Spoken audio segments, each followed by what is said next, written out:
Welcome back.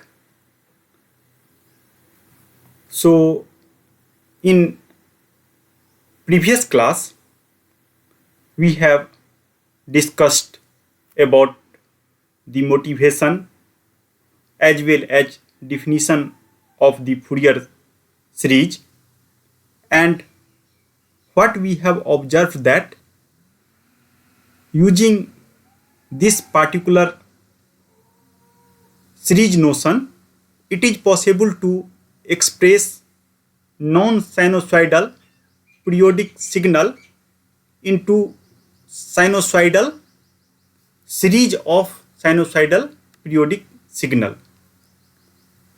And we have already talked about the main motivation to use the concept of phasor analysis to calculate the steady state response of a circuit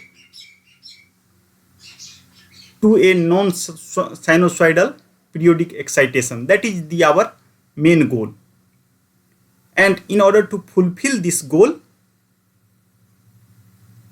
we are going to take help of the Fourier series, and after that we are going to use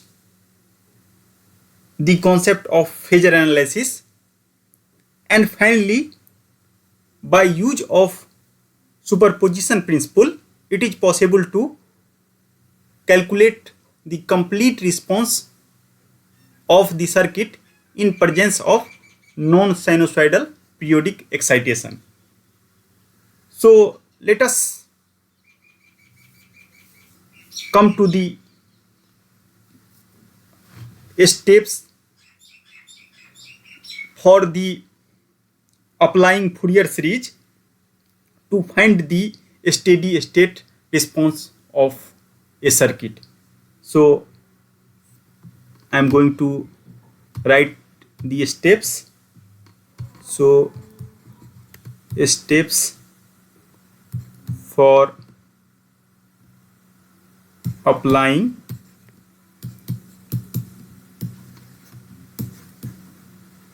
Fourier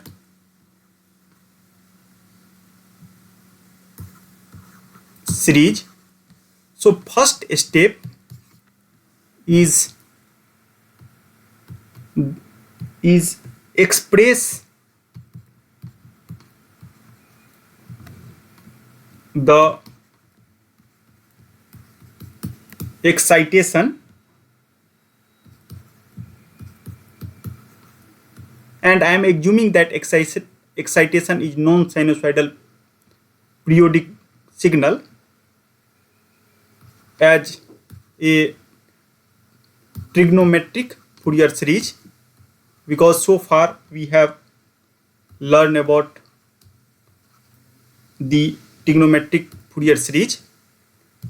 And second step, after doing this, transform the circuit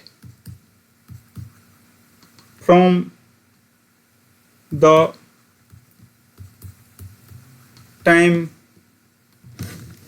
domain to the frequency domain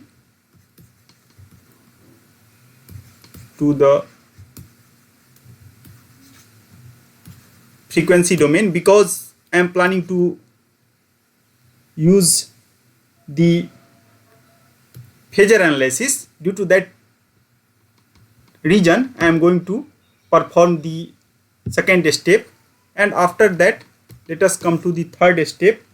Third step is find the response of the DC and AC components in the Fourier series, because in previous class we have noticed that after applying the Fourier series analysis, whole non-sinusoidal periodic signal is converted in form of DC as well as AC component. So due to that reason, I have retained the third step. Now let us come to the fourth step. So this is the final step. Add the individual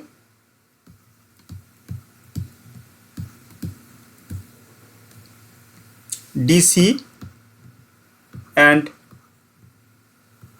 AC response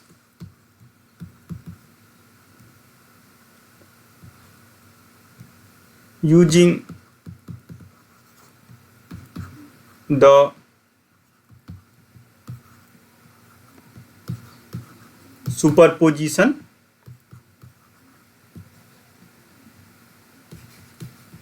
principle. So if you summarize the all four steps, then first I have to apply the Fourier series, after that AC phasor analysis, and after that we have to do the we have to apply the superposition principle. So I can going to write this whole things like, so up to 4 step I can able to finally find the final one, that is I have to apply Fourier series. After that, after Fourier series, I have to come to the AC phasor analysis, and finally I have to come to the superposition principle. And if you remember, then in case of the Laplace transform, somehow also I am performing these same steps, but actually two things are combined there, because using Laplace transform I am able to convert any periodic or non-periodic signal directly into frequency domain, and after that we are applying the superposition principle. But here, since using Fourier series I am able to recover waveform in form of sine or cosine. Due to that reason we are just interested in the steady state, we are not interested in the complete response of the circuit. So this method is just gives us the outcome of this method is a steady state response. So now let us come to the steps one by one. So suppose that I have some linear network. So I am going to draw one linear network. So I have this is our linear network, and suppose here I have certain kind of periodic signal, that is Vt. So this is periodic source, periodic voltage source you can interpret, and now if I apply voltage, then automatically Now I can understood that some current is generated after closing this loop. Suppose that current is IT. So, and this VT, I am assuming this is periodic source. So meaning of periodic source is like this, equal to VT. Now first step is to express VT in terms of the Fourier series. So I am going to represent VT like V0, and after that I have n equal to 1 to infinity, and I have certain thing that is called Vn cos n omega 0 t plus theta n, where theta n is the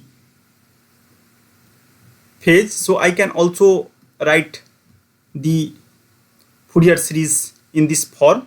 We have already observed during our previous class, where this component V0, this is basically DC part, and this part is AC part. So in terms of the phasor, I can also write like this. So this is Vn, and after that I am just interested in the phase, and this contain several harmonic. So I am assuming this has n number of harmonic. After that you can see that I have to calculate the complete response. So I can also now interpret same circuit like this. So I have network. So again I have same network. So I am going to draw the equivalent circuit. So this is somehow the again same linear network, and in this linear network, so I have something like this. So, and after that, now you can see here, I can decompose or express that particular periodic voltage source as a V0, that is the DC part. After that I have second one, that is again in series, and this is V1 cos omega 0 t plus theta 1. Similarly I have third one, that is V2 cos 2 omega 0 t plus theta 2, and similarly I have n number of this kind of connection, and final connection I am going to denote by plus and minus. This is Vn cos n omega 0 t and plus theta n. So that is the final one, and after that I am going to apply this particular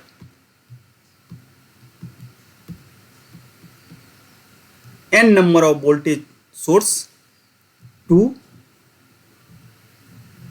this particular circuit. So this is the interpretation in time domain. Now you can see that here in this particular representation I have linear circuit or linear network, and after that I have to calculate the complete response of this circuit for v0 v1 cos omega 0 t plus theta, v2 cos 2 omega 0 t plus theta 2, and vn cos n omega 0 omega 0 t plus theta n. So due to the linearity property of this network, I can calculate the individual response, and after that if I will take the summation, then that will provide us the complete response of the circuit. So basically how we are going to calculate the steady state response. Now I am going to show you the equivalent using some equivalent circuit representation. So I have to calculate the steady state response.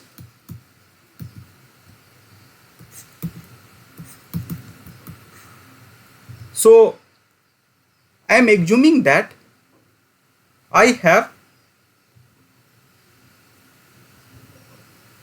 some kind of equivalent representation, means for each time domain representation I have certain kind of frequency domain representation. So first one is basically DC1, so that is V0, and I am converting everything in frequency domain, so I am assuming this is I0, and here now I have to calculate the impedance of this particular circuit. But if you apply V0, then you can see that here basically frequency, because this is DC, so frequency is 0. So due to that reason, first response in the frequency domain for the DC component can be represented like this. After that I have to do addition, because I can apply the superposition. So again now I have voltage source, and at this moment I have V1, magnitude of first AC voltage source is V1, angle is theta 1, and after that I have again current I am going to represent by I1, and here in this case impedance of this particular circuit I am going to calculate at the omega 0, because omega 0 is the first fundamental frequency, angular frequency. So for that, so impedance of network is now is function of the omega 0. So each and every time I have to update the impedance. Similarly, for the second, so this is for the first AC component. After that, for the second AC component I have V2, so this is phasor representation, and after that I have to calculate again the impedance of this particular linear network. At now this impedance is actually function of omega, because here capacitor and inductor are sitting here. If that is resistor, then impedance is remains the same. But due to generalized assumption, I am assuming that some capacitor and inductor is also sitting, so impedance is function of the frequency. And similarly I have to perform this kind of calculation for n number of time in order to take contribution of each and every frequency component. So basically I have now this kind of representation, and that is Z, and omega 0, and after that I have things like this, and current flowing through this is basically IN. So what happens that after doing this, I have to apply the superposition. So basically, let us write the final step. So up to here, this is the phasor part, and finally the superposition part. So finally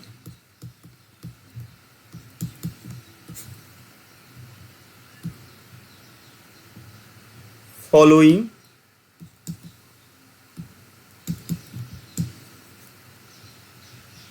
the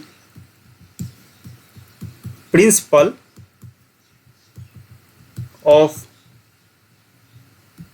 superposition,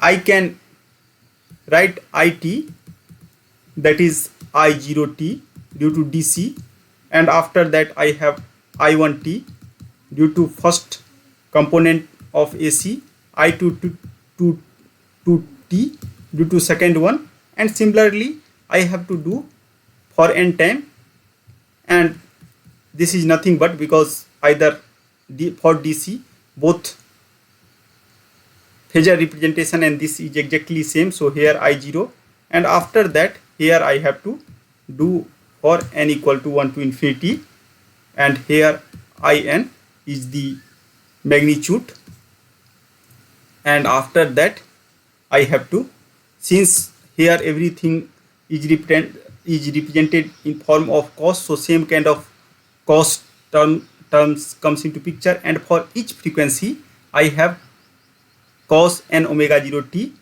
and plus some angle, that is psi n. So here now I am going to write the representation, meaning of representation. So where each component IN with frequency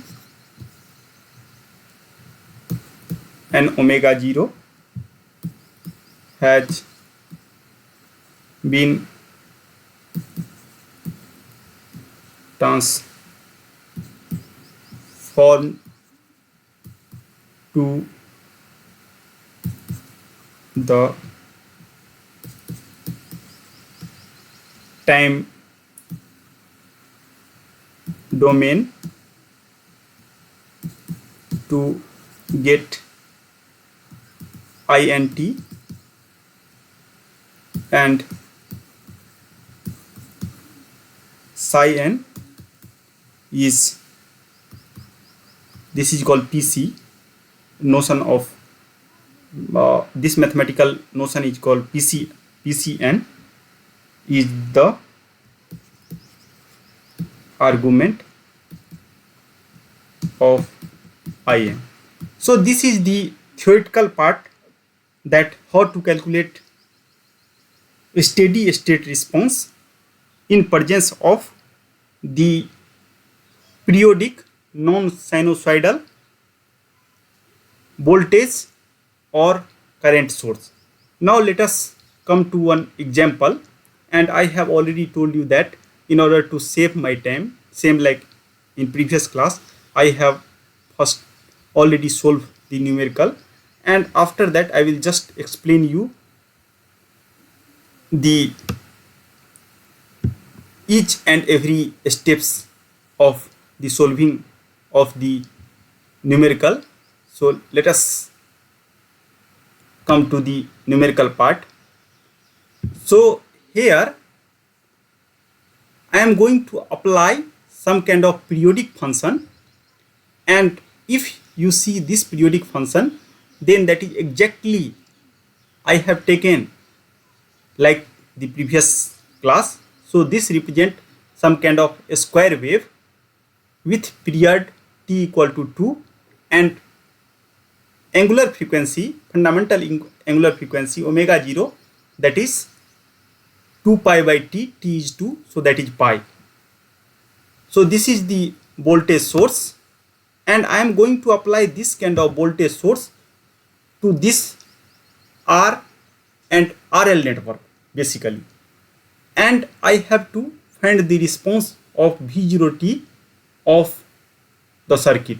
So I have this particular Vt is nothing but this is a square wave.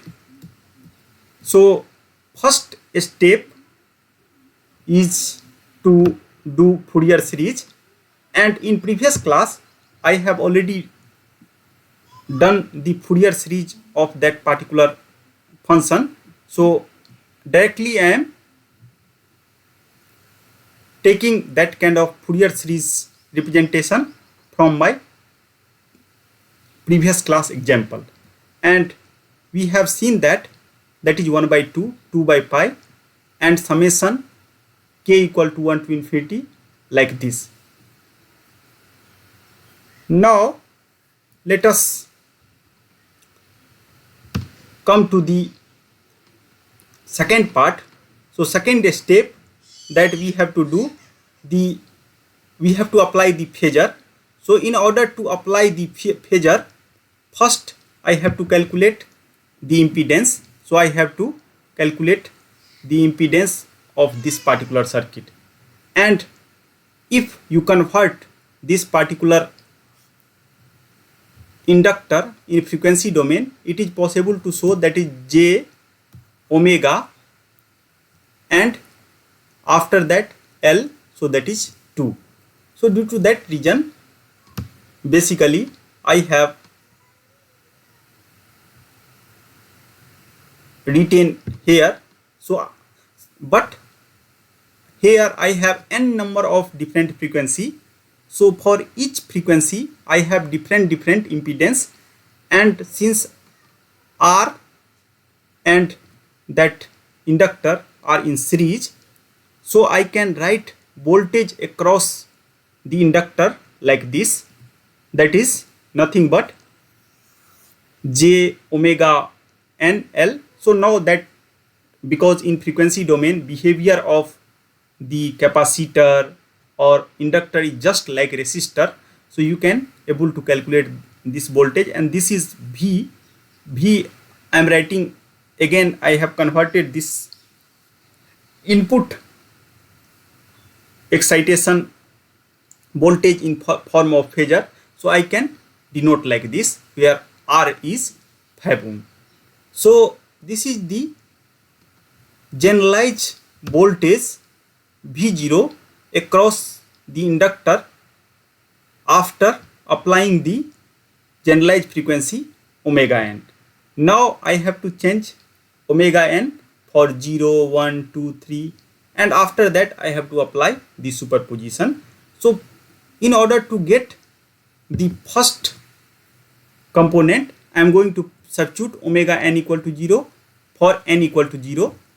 So this is the excitation part. So excitation voltage is half, because I am just interested in the DC component, and at that time V0 equal to 0, and it is not hard to see, just you can substitute n equal to 0. Now this V equal to 0, that is basically expected, because I am interested in a steady state response, and if I apply the DC source, then in a steady state inductor is behaving like short circuit to the DC, and short circuit means I have 0 voltage difference. Due to that reason V0 equal to 0 comes into picture. So physically also you are able to see that why basically this numerical value comes into picture. Now let us try to come to the other part of the response, that is AC response.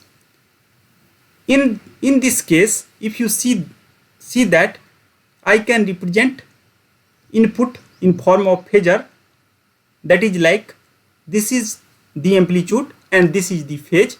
So this is the input voltage for AC. So this is for AC, and by substituting this I can able to generate the voltage, and generalized voltage I can write like this.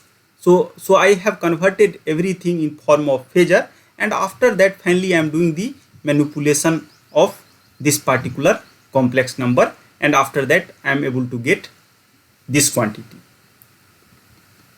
Now after getting this quantity, I am able to convert the whole AC response in terms of time domain. So here again I have to convert frequency domain into time domain. So that is pretty easy.